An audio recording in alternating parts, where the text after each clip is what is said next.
जपा करो ना, यीशु से बड़ा है कोई। यीशु यीशु तुम जपा करो ना, यीशु से बड़ा है कोई।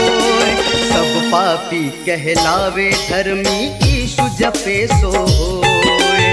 सब पापी कहलावे धर्मी, यीशु जपे सो होए। बोलो हालेलुया हालेलुया हालेलुया हो। बोलो हालेलुया हालेलुया हालेलुया हो।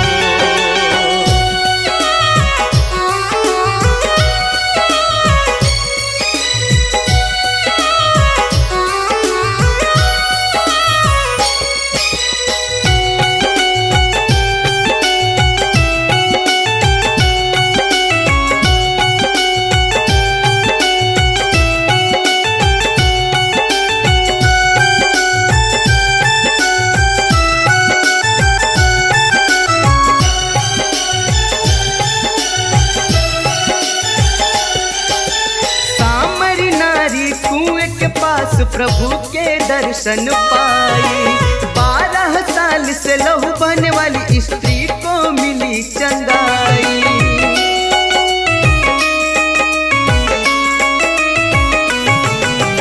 सामरी नारी कुएं के पास प्रभु के दर्शन पाई, 12 साल से लहू बहने वाली स्त्री को मिली चंगाई। बोलो हालेलुया हालेलुया हालेलुया हो। बोलो हालेलुया हालेलुया हालेलुया हो।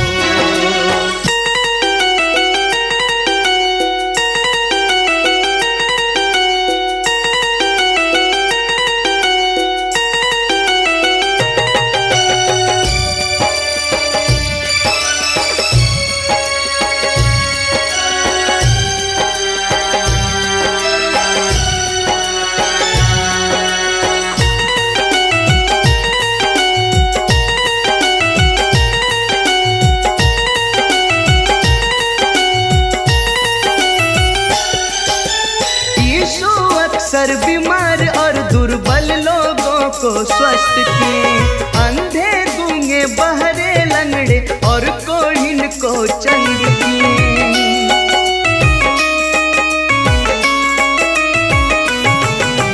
यीशु अक्सर बीमार और दुर्बल लोगों को स्वस्थ किए, अंधे गूंगे बहरे लंगड़े और कोढ़िन को चंग किए। बोलो हालेलुया हालेलुया हालेलुया